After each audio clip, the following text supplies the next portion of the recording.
Get ready for a game changer. Tonight's guests wishes he was Brennan Lee Mulligan. It's me. What? No, I don't. He can't resist talking to himself. It's me. It's called a Socratic dialogue. And 3 for the price of 2. It's me. I'm just delighted to be here. And your host, me. I've been here the whole time. Yeah, no kidding. This is Game Changer, the only show where the game changes every show, although it's not the only game show where comedians compete for the comedy.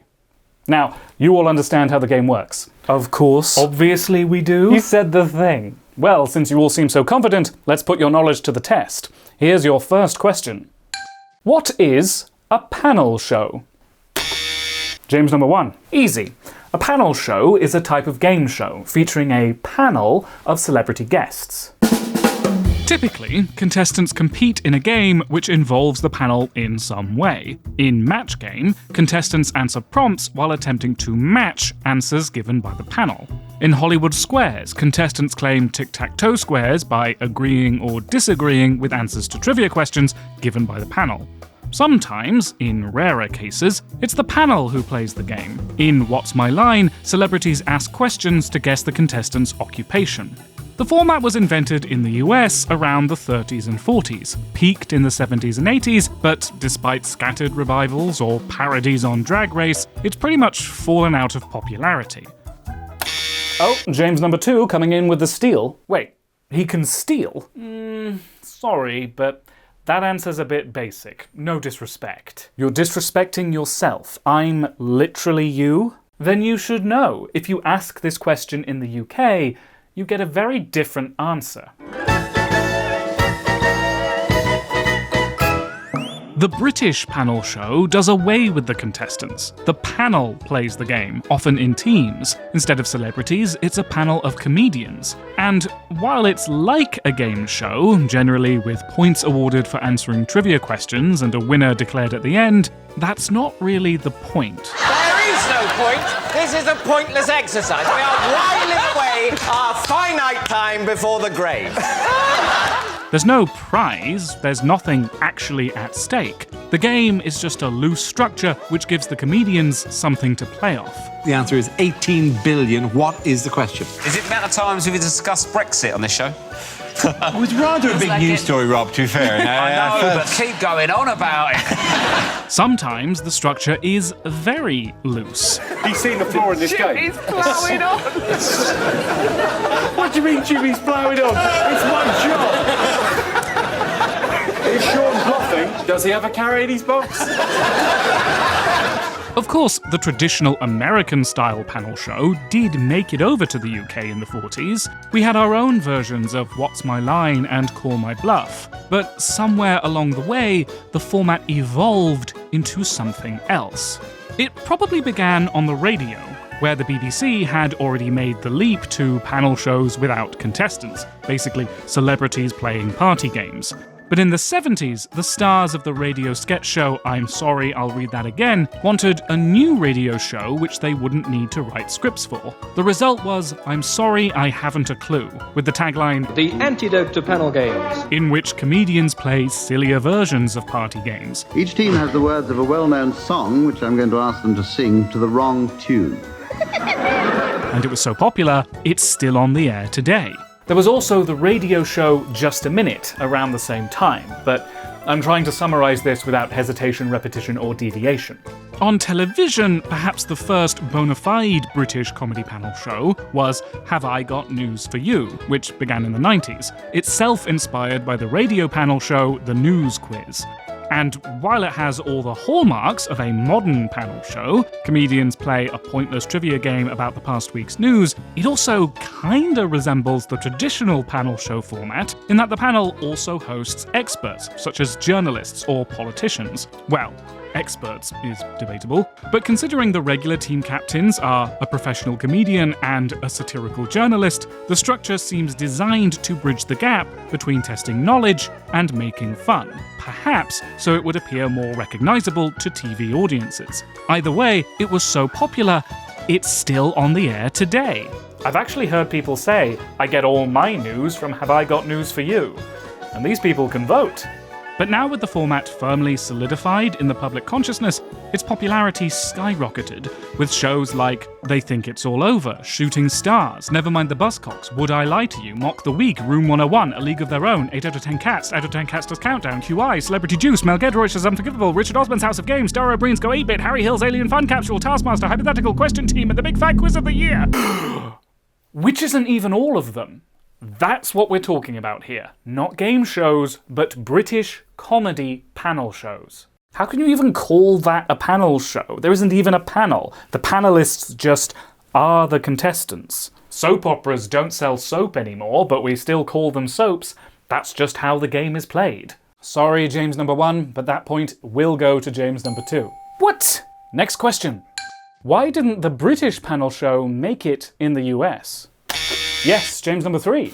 It did make it in the US. Dropout makes panel shows. Let's just ignore Dropout for the moment. We're playing Game Changer, and you want us to ignore Dropout? Yes, thank you, James number 2. Before we can talk about Dropout, we need to understand the difference between British and American comedy. People often claim the British panel show defies translation. There's just something about the British sense of humour which Americans allegedly won't get. And maybe there's some truth to that. American adaptations of panel shows always seem to flounder after the first season. In Sasha Patkin's article on the subject, she looks at Would You Rather, the short-lived original panel show for BBC America, hosted by Graham Norton. For the next year, would you rather be dressed like a mime every day or look normal but not be allowed to talk? Do we ring? No, not yet. Oh. No. So tempting. Well, there's a bell there. Yeah. We'll get to the bell. Don't put a bell there and then not have us. We'll get to the bell. For the mime. Oh. Yeah. The audience seems as unsure as the panel as to how to react to the format. It may just be a bad show. From what I've seen, Norton treats it more like a couch interview than a game. Then again, maybe the problem is cultural. British comedy is known for being ironic, dry, and self-deprecating, whereas American comedy tends to be more direct, energetic, and sincere, which Patkin argues may be less suited to the format. Perhaps drawing from a tradition of Victorian parlor games and sketch comedies like Monty Python, less familiar in the United States, the British shows also feature spontaneous, fierce camaraderie and occasional moments of near surrealism, which tend to get lost in their Americanized versions. On the other hand, when you're pitching a new show, the first obstacle you hit is the executives. I remember pitching a show to NBC years ago, and it was a panel show. I said we could remake our panel show in the States. It's about the news, and it's about statistics, and it's 8 out of 10 cats, and we could do it here. And the guy just went, I don't get it. I'm being the executive. Go ahead. But the guy was just kind of obsessed by who's going to win. Who's going to win? So people, they'll just want to win. The comics will want to win. Yeah. You go, no, I think the comics will get it. They've just got to be funny. No, they don't Not enough. No. Not enough. So who, at the end of the series, is there like a playoff? No. What are you talking about? I agree with Carr. I don't think US comedians are baffled by the format. Many come over to the UK and do our panel shows just fine. And I don't think there's no market for it in the US either. There's plenty Americans enjoying British panel shows online. That's a challenging wank. How did I laugh a third time at that? Carr suggests it's just the executives who are baffled, describing them as living in the past. But I can see why executives might struggle with pitching the format to US audiences at large. British panel shows were born from game shows, and British game shows can be quite different. For instance, compare the American Deal or No Deal. Jay Delaney came all the way from South Dakota. I can't believe I'm here right now. Well, you're not on the farm anymore. To the UK Deal or No Deal. £250,000. 22 sealed boxes. No questions, except one. Deal or no deal? The US has a more optimistic, aspirational culture. There's the whole American dream of social mobility. Not to mention a lot of people drowning in medical debt. We need to pay off our house, our cars, our medical bills. So I can see why US audiences would be more receptive to high-stakes games where any layman can win life-changing sums of money. A parlor game might work for a segment on a talk show, but it's not enough to sustain a whole show in its own right. In the UK, we do have the big dramatic game shows, of course. Our Deal or No Deal has been glitzed up since it first began. But also, a lot of our game shows are this sort of stuffy, intellectual, low-stakes, cup of tea with your crossword puzzle type affairs. Countdown is one of our most popular and longest-running game shows, in which contestants are set challenging maths and anagram puzzles. And if you win, you get a teapot.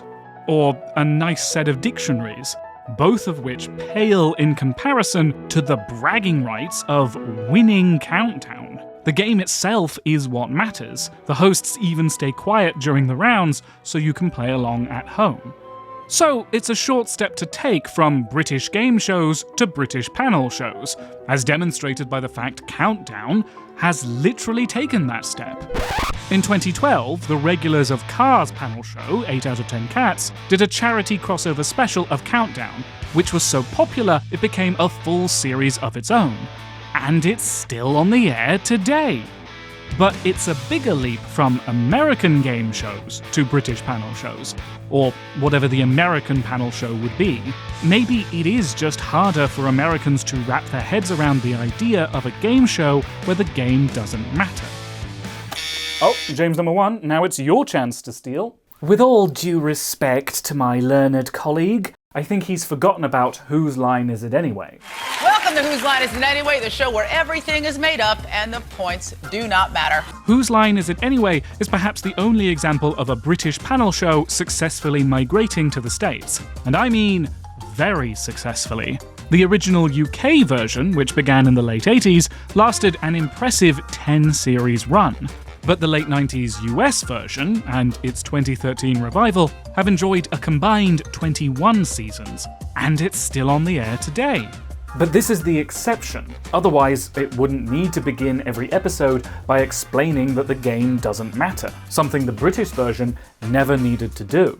Welcome to Whose Line Is It Anyway, the improvisation show which relies entirely upon the skill and ability of the performers, which does mean we could be in some trouble tonight. So why did this show work in the US? Well, my guess is because, as Clive said, it's an improvisation show. The panelists play a selection of improv games using prompts from the audience. And this speaks to another cultural difference between British and American comedy. Improv is a huge part of the US comedy scene. Many, if not most, of its top comedians got their start in improv troupes, like the Second City or the Upright Citizens Brigade. Whereas in the UK, while we do have an improv scene, it's pretty underground these days. We're much more focused on stand-up comedy. Even though we're a small island, our top stand-up comedians can fill stadiums.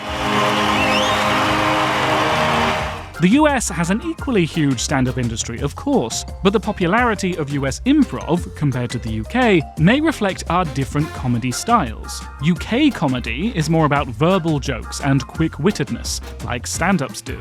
American comedy is more slapstick and unstructured, great for improv. So in the UK, a game show parody becomes a panel show. But in the US, it's an SNL sketch. I'll take the tits now for 800. That's Let It Snow. No, it's not. It's a French expression. Bonjour, mademoiselle. I'd like to see le tits now. So maybe the reason Whose Line Is It Anyway succeeded and even surpassed the original is because it's a panel game that's actually suited to American comedy. Ah, James number 2, in with a chance to block the steal. What? You didn't let me block his steal. You should have buzzed. God damn it. Look, I'm just going to say it. I don't think Whose Line Is It Anyway counts as a panel show. Okay, so genre is murky and there's always going to be examples that blur the lines. But Whose Line Is It Anyway is missing a crucial component of panel shows.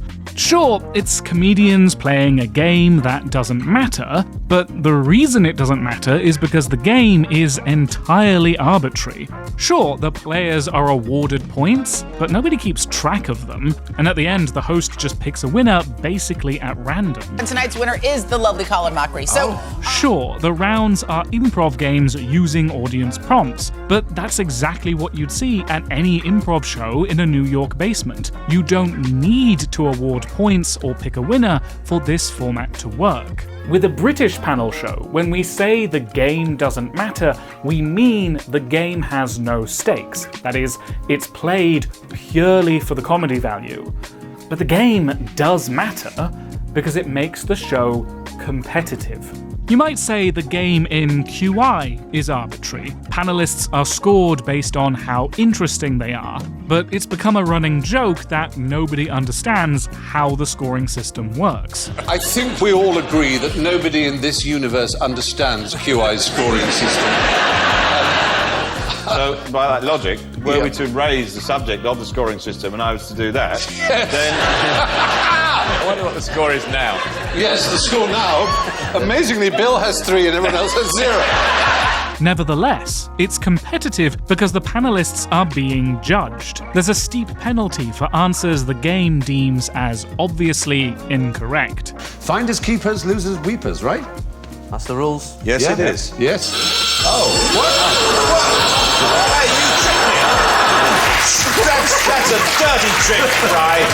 Even when there's nothing at stake, it's still competitive when panelists are subjected to genuine tests of skill, even when it's a skill they're bad at. You're saying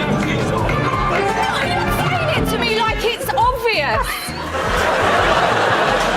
And even when it's a game that's too silly to be worth winning, somebody is still going to win, which is more dignified than losing. I'm so fed up of putting in like loads and loads of just genuinely like physical effort into the task. And then these other people find some swanky workaround where they put some effort in.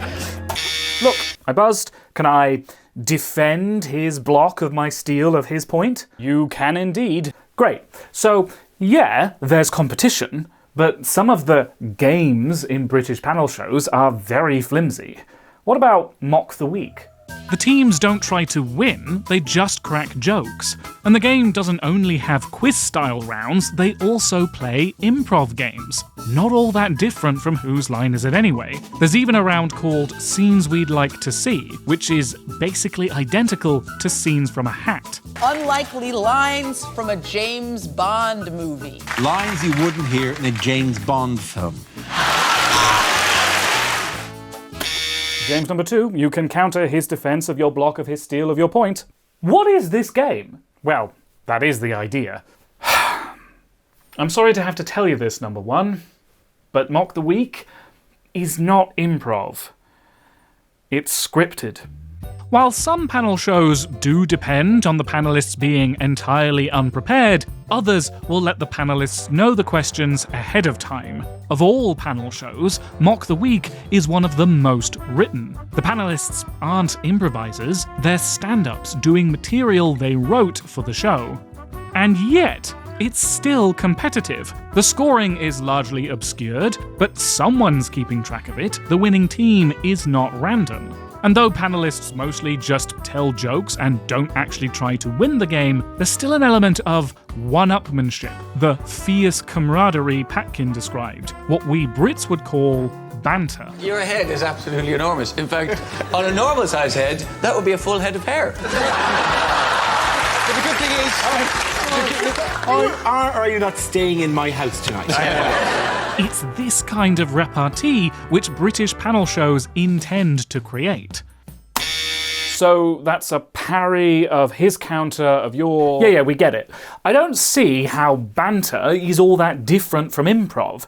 In an unscripted panel show, you could say the questions are basically prompts, which the panelists must improvise into comedy.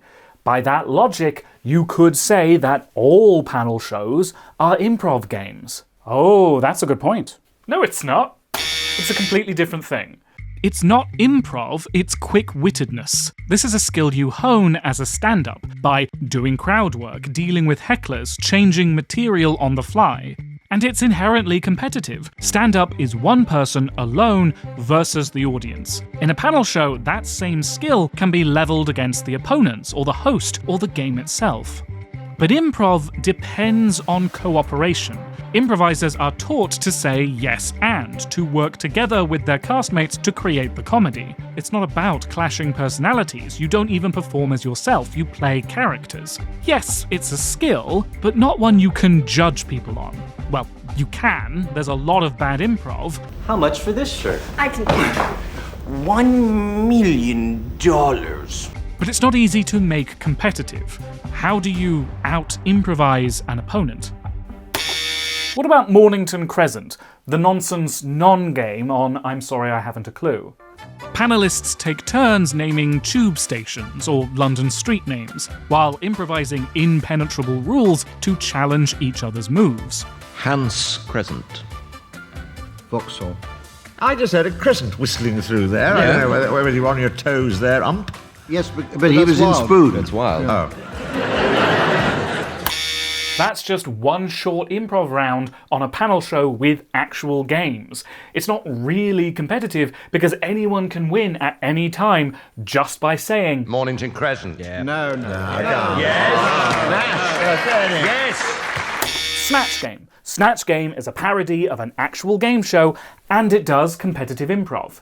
Again, not a full show, but it's a crucial challenge in RuPaul's Drag Race. The format is borrowed from Match Game, but with a panel of drag acts doing celebrity impersonations, and the judges decide on the best performance. So there you go, an improv game with a winner. No. The winner is winning at Drag Race, the reality competition show. The game of Snatch Game is arbitrary. Our winner is... Who cares? The panellists aren't even the ones playing, they have contestants. But the panellists don't try to match their answers, they're there to make jokes. It goes to show, if you try turn a game show into an improv game, you just wind up taking the game out of it. If it's not competitive, it's not a game. And if it's not a game, it's not a panel show. I'm going to call it there. By resisting the denial of the deflection, of the frustration of the thwart, of the parry, of the counter, of the defense, of the block, of the steal, of the point, I'm afraid that one does go to James number 2. Panel shows do need to be competitive. That's bull***. This game is rigged. I am not having it. Huh. You're awfully competitive. God damn it. Which puts James number 2 well out in front with 2 points. Oh, James number 3? I'm running out of verbs here. Oh, no, I'm not trying to steal, I'm just saying. Competitive improv on panel shows? Come on, it must be time to talk about Game Changer. You know what?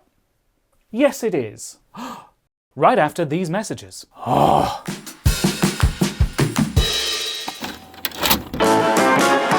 It's time to change the game! Welcome to the only panel show where the game is different every program, and legally distinct from any others you might have heard of. That's right, our panelists haven't the foggiest what today's game might be. To learn, they must play. To win, they must learn. And to begin, we must begin. So, Bob's your uncle. Let's play.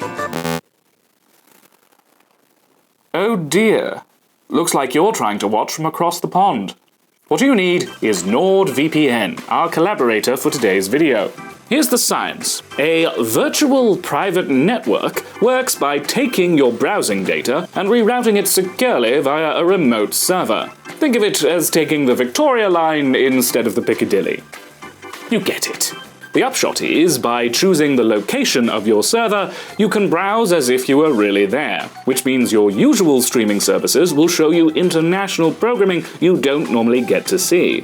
And it means you can travel without getting behind on Corrie, or Days of Our Lives, or whatever you people watch. NordVPN has over 7,000 servers in 118 countries, offering you a whole world of entertainment, with top speeds that are perfect for streaming high-quality video, even in full-color widescreen if you have one of those new television sets. And with its built-in smart play technology, NordVPN is designed to give you the optimum viewing experience. Find out for yourself by clicking the link above or the one in the description. That's NordVPN. Take your streaming worldwide. Welcome back. Before the break, we had James number 2 on 2 points, James's number 1 and number 3 yet to get on the board, but there's still time to catch up, players. We also learned that a panel show, by which we mean a British-style comedy panel show, must have 3 things. It needs a panel of comedians. They must play a low-stakes game, in other words, played for the comedy value. And despite that, there has to be an element of competition. So players, with all that in mind, has Dropout brought the panel show to America? Oh, quick on the draw. Yes, James number 3. Our story begins with a website called collegehumor.com. It launched in '99 as a website posting jokes and links collected from and aimed at college students. Over time, the site evolved into creating their own material. In 2006, they got into online video production and hired this guy to oversee it. I was responsible for video at College Humor, whatever that meant. It meant mainly scripted shows, such as sketches and short sitcoms, some of which won Webby Awards or were even spun off for broadcast television. Hi, I'm Adam Conover. Okay. And this is Adam Ruins Everything. However, due to increased competition, underwhelming ad revenue, and the risk of demonetization for mature content, not to mention the inaccurate metrics of Facebook video, this model was becoming less and less profitable.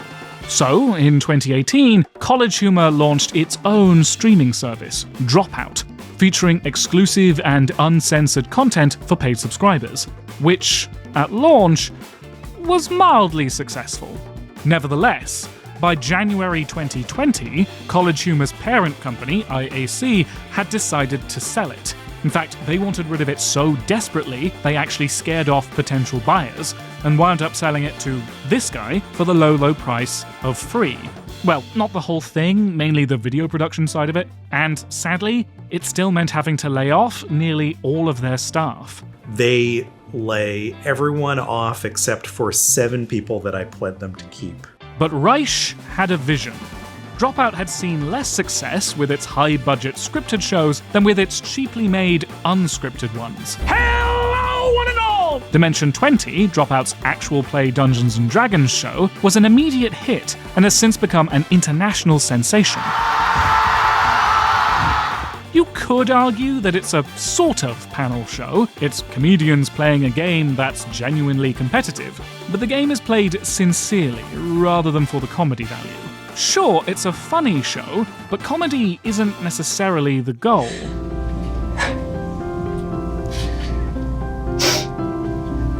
But then there's Dropout's other flagship, an unscripted comedy game show in which a panel of comedians compete in what may be America's first successful bona fide panel show. A little show called Game Changer. Oh, James number 2 back with yet another steal. Oh, surprise, surprise. Actually, Dropout's first panel show might be Actually. From Gudetama to Gintama, nerds are passionate about a lot of things, but there's one thing they love above all else, and that is correcting people. This is Actually. Actually was one of Dropout's launch titles, and you could call it a straightforward game show. The players are given a short statement about pop culture and must identify what is incorrect about it. Comic book guy has a name, and it is Jeff Albertson. It's a genuine test of knowledge. A big part of the appeal is playing along at home. Fans can even submit questions. Nevertheless, it's also a comedy show. It's a parlor game played by comedians, usually, with no prizes outside of bragging rights. And the game is, in some ways, designed to create comedy, such as with its Jeopardy-style rule that players must begin their answers with the phrase, actually. Kirk, you did not say actually. I'd like to challenge that. James number 3, in with the block. Good luck, mate. So, like he said, you could call Actually a straightforward game show. And I'm going to. The format prioritizes the game over comedy. Like Dimension 20, it's played sincerely rather than explicitly for the comedy value. But I'll grant you, even if it isn't a panel show, it's definitely a stepping stone on the way to one, because it succeeds at being an American game show with low stakes. Which is probably helped by the fact it's an internet show. There's no TV executives to get past, and internet audiences are easier to sell on niche projects with lower production values. Actually began as a web series of 5-minute shorts on YouTube. It's easy to go from that to the full Actually show on Dropout, and then from that to Game Changer. Can I talk about Game Changer now? I don't see why not. Finally.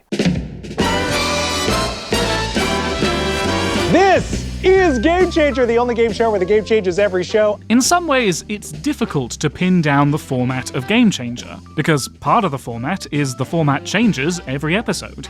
Nevertheless, it's always styled as a game show. Most of the time, Reich, as the host, asks questions, gives prompts, or sets challenges which the players are scored on.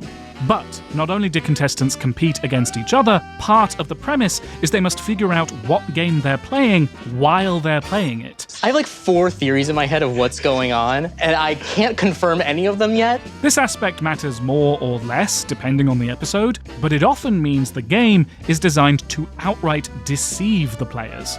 This door is straight up locked. They don't want us getting out, dude. Is this the show? Get ready for a Game Changer! All of which means the game can be fiercely competitive. Well, I'm not having it! I've solved your labyrinth, puzzle master! The Minotaur's escaped, and you're gonna get the horns, buddy! Competitive enough that it can do parodies of actual game shows, and reality shows too. Usually with a tweak to the rules to make it more comedy-focused, but still, it proves the show is an actual game. There are prizes, which are sometimes quite impressive, but if so, they'll often just be awarded to all the players because it's not about who wins. Or the prizes will be factored into the game itself, such as winning large sums of cash for doing embarrassing dares. I drank out of a toilet for 400 and there were 10,000 on the table. So even with high-stakes prizes, the game is still designed to create comedy, not drama.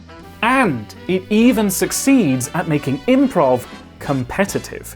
Episodes like Make Some Noise or Like My Coffee and their sequels are improv games. The panelists are given prompts which they must turn into improvised bits, and they're scored based on how funny Reich thinks they are. Now, Reich is hardly difficult to amuse, but it's still something the players can compete over and lose at. It's like you're burrowing lasers into my brain. Dare you point. I will not take your bait. So, Game Changer is a show with comedians playing a low-stakes game, sometimes involving improv, yet is still competitive. Tell me that's not a panel show. James number 2? Oh, no, I'm not going to argue with that. That's a first. Okay, that point goes to James number 3. Although, oh, here we go. Not a steal, just a point of clarification. Correct me if I'm wrong, but the question wasn't, is Game Changer a panel show? I believe the question was, has Dropout brought the panel show to America? Well, Game Changer is a panel show, and it's made in America, so... Okay, they brought a panel show, but have they brought the panel show? Oh, definitely. It's kind of become their brand.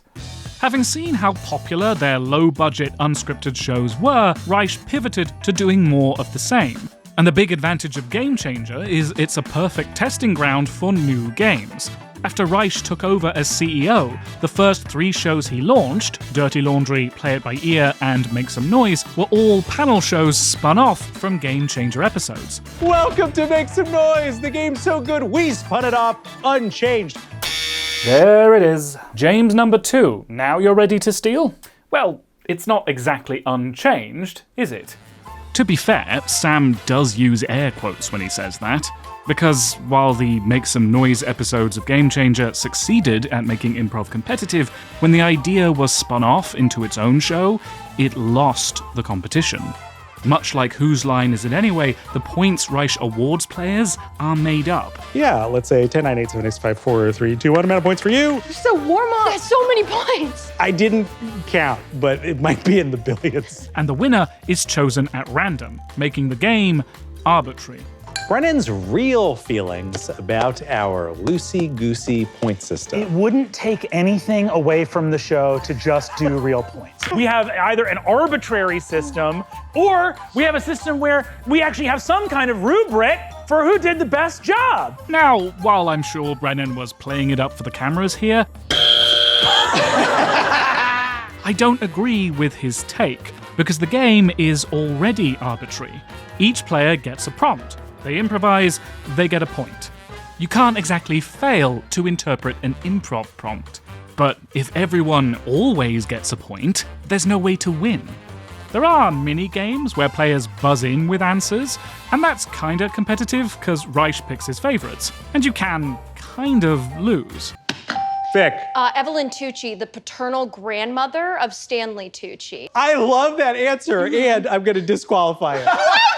I suppose you could use a graded scoring system by awarding more points to funnier answers, or you could have players share prompts, both of which they did on Game Changer. But Make Some Noise doesn't have the same deceptive players versus the game element. On Game Changer, you can fail at a prompt. Your sound is...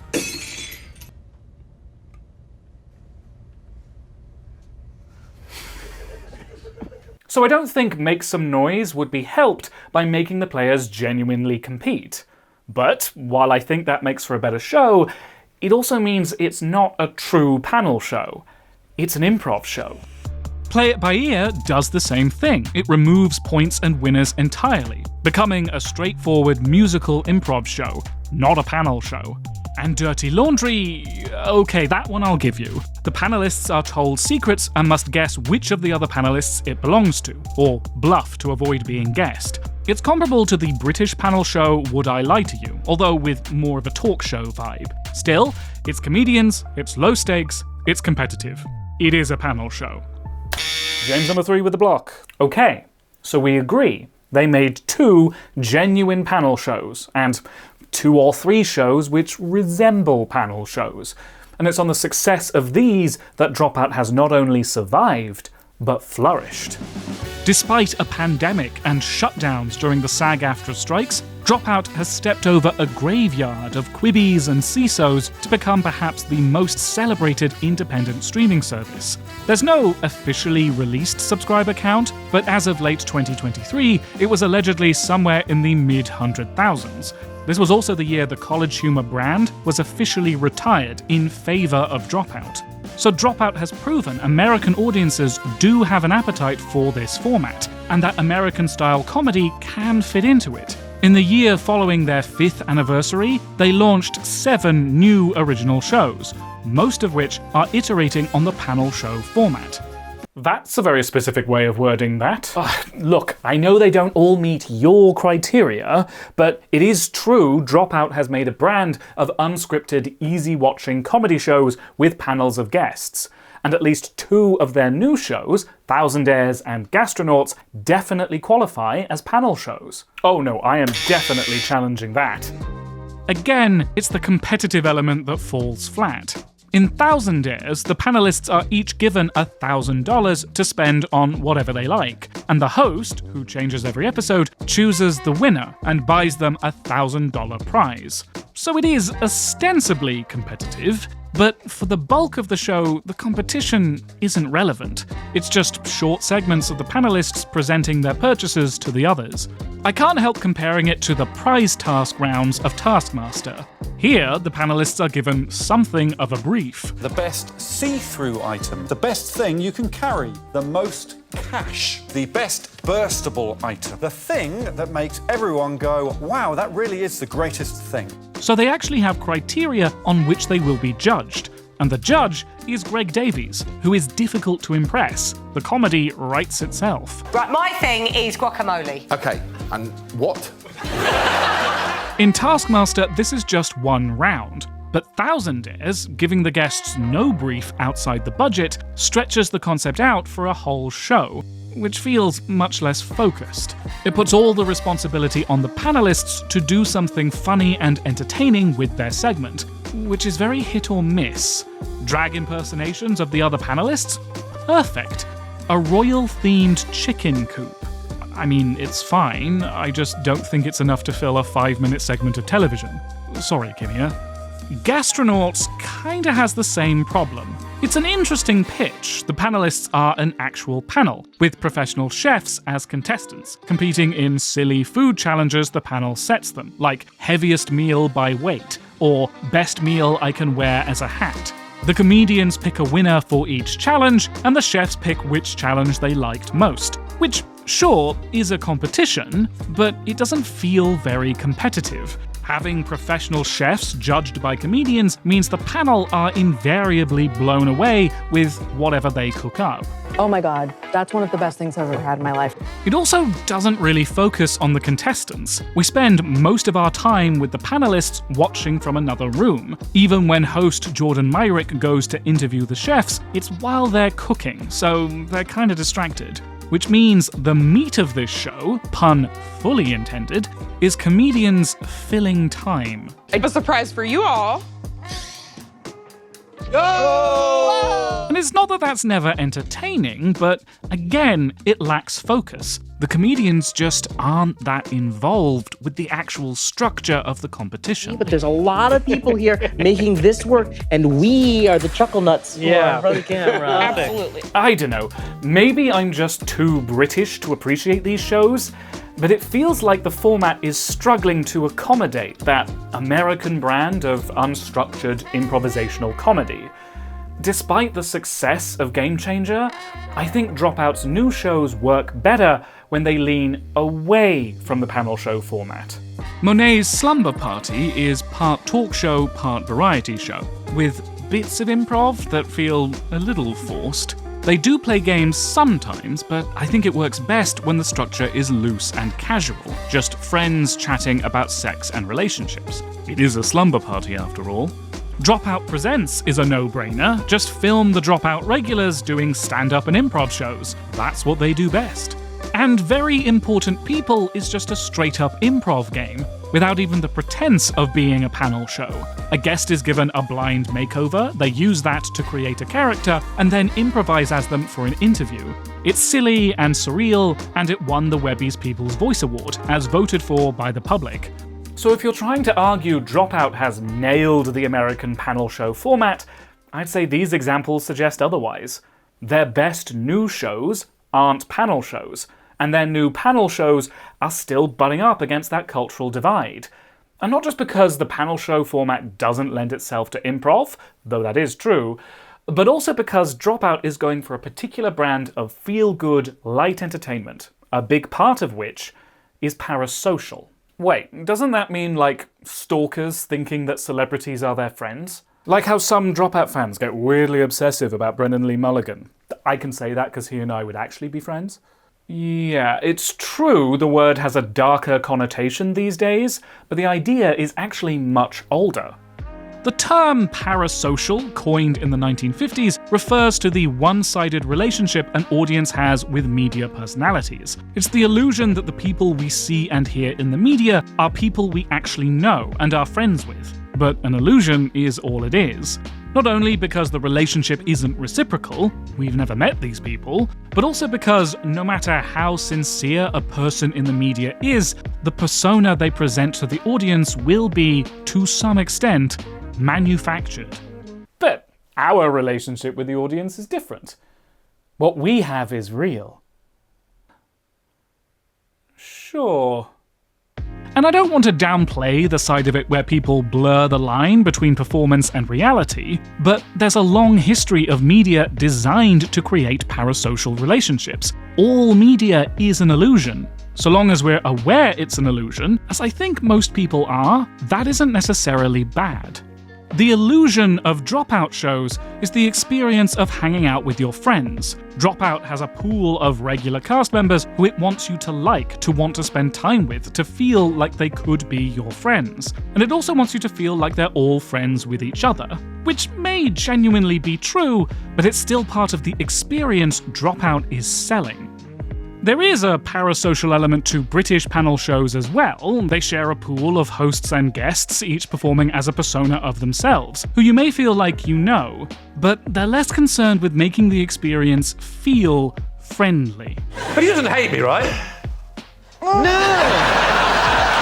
Even though, Lee, you on television have said you want my marriage to fall apart, I still find you an adequate colleague.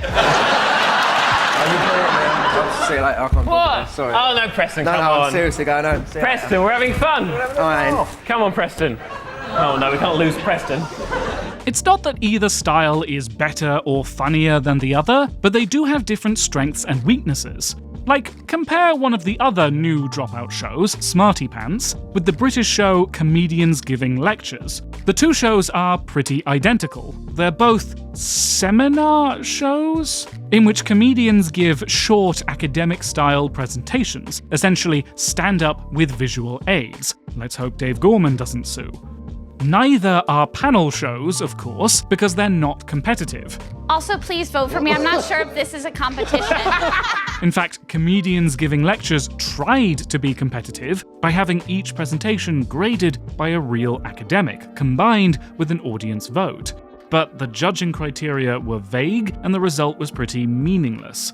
So that idea was dropped after the first series, replaced by a short Q&A with the other performers, which is what Smarty Pants does too.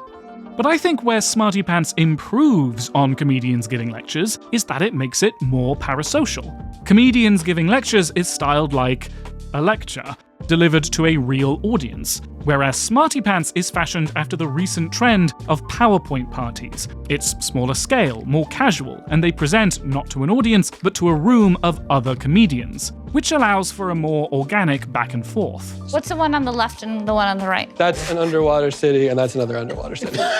Okay, good. And what's all around it? That'd be the ocean all around it. What's the white stuff on top of the picture? That's the font with the text. And who are you? I'm Zachary. No, we've been friends for years. See, that's another big difference between Dropout shows and British panel shows.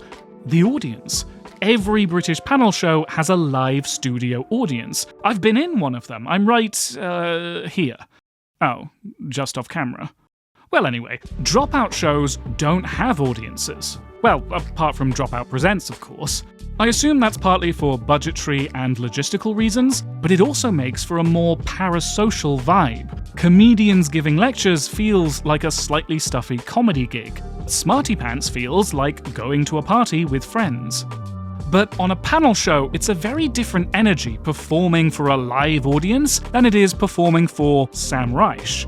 It's not that the parasocial vibe can't work for a panel show. Dirty Laundry wouldn't work if the players weren't friends. And in Game Changer, though there may be friendly competition, the panelists usually band together against Reich. Usually. If we all look at it, it's like none of us lost a point. Yeah, let's all look at it. Ready? 3, 2. United front! United front! United front! However, the need to keep things friendly can also hinder the competition the format relies on. On Thousand Airs, you couldn't have a mean judge like Greg Davies, because dunking on the guests' purchases would kill the vibe. And on Gastronauts, we kinda have to make time to goof around with the comedians because they're the people we're actually here to see. So, no, I don't think Dropout has made panel shows their brand. If anything, their brand is often at odds with the panel show format. James number 3 counters. Come on, you got this, you got this. Okay. Maybe Dropout is still figuring out the format, but they've proven it is possible. They've got 2 successes on their hands, at least. And even if a lot of their panel shows don't meet our criteria for the genre, well, maybe the American panel show is a genre of its own, a genre that's becoming popular enough to see some cut-through on broadcast television. After Midnight with Taylor Tomlinson is an original panel show, a competitive improv game with prompts inspired by trends on the internet, which began on CBS in 2024. And, okay, I have been holding out on you here a bit. After Midnight is actually a reboot of an older show, At Midnight with Chris Hardwick, which did good ratings, won awards, and ran for 4 seasons, all of which aired before Dropout even launched. So it's probably that, and not Game Changer, that is officially the first successful American comedy panel show. So if you see people in the comments correcting me on that point, you'll know they didn't finish the video, which makes you objectively better than them. However, At Midnight was cancelled, according to Hardwick, not because it was unsuccessful, but because of Donald Trump. It was 2017. CBS was more interested in heavier political comedy, which doesn't work so well in a light-hearted game show. Once again, the obstacle was executives not knowing how to sell the format. But the fact they've brought it back suggests that might be changing, and the reboot does feel more comfortable with the format.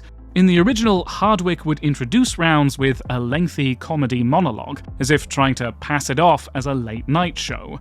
In the reboot, there's more of a back and forth between Tomlinson and the panelists. They have a repartee, like a proper panel show. I'm wearing a bow. Do you think this was my choice? I love the bow. Thank you. I actually like it. Oh, you should get points for that, I'm sure. I really like the bow, Mommy. Oh, just in time for Trump's second term. Also, last year, CBS launched an American version of Have I Got News for You? Pilots of this adaptation have been passed around US networks since 2005, but it's finally made it to air. Oh, and then there's The Great American Joke Off, basically an American version of Mock the Week, which aired on the CW in 2023. So it seems like TV executives are finally catching up. And I'm willing to bet the success of Game Changer has something to do with that. In that sense, Dropout has brought the panel show to the US. Yeah, no. James number 2 parries. Oh, come on! I'm sorry, but that's too much of a reach. The response to the US Have I Got News for You has been pretty mixed. It has that same struggle of trying light-hearted political content in the current climate. Also, it's been a year and we still don't know if The Great American Joke Off has been renewed for a second season. And while After Midnight seems to be doing well, there's clearly still some anxiety about audiences understanding the format. I don't even know what awards the show could possibly win, because it's kind of a talk show, but there's no conversation. It's a game show, but the points are fake. In response to confused viewers mistaking it for a late-night talk show, they added a joke talk show round. And while clips of the show do well online, it doesn't seem like the format has been fully embraced by TV audiences. This concept is just so particularly bizarre, I have my doubts. It just is a hodgepodge of activities that make no sense. That's the thing. If Dropout has made a home for American-style panel shows, it's online. That's where the audience is, and it's an international audience, not an American one. And while Dropout does impressive numbers in internet terms, it's a fraction of the audience TV broadcasters get. So, sure, Dropout has found its niche and done very well with it, but I don't foresee a boom of panel shows in the US like we had in the UK, because those same cultural differences that prevented it from happening back in the 90s are still very much in place. And I don't see that changing anytime soon. James number 3? Yeah, I think he's got you there, mate. Whose side are you on? Look, I still think there's a chance we'll see more American panel shows. Maybe let's check back in 5 years? Well, we don't have time for that on this show, so I'm afraid that point goes once again to James number 2. Despite Dropout's best efforts, it has not brought the panel show to the United States. But keep on trying, Dropout. Which brings us to the end of our game, and our winner, uncontested in a landslide victory, is NordVPN. What? NordVPN is the leading VPN provider with a connection speed. Whoa. You can't just sell first place to a company. I got the most points. I'm the winner.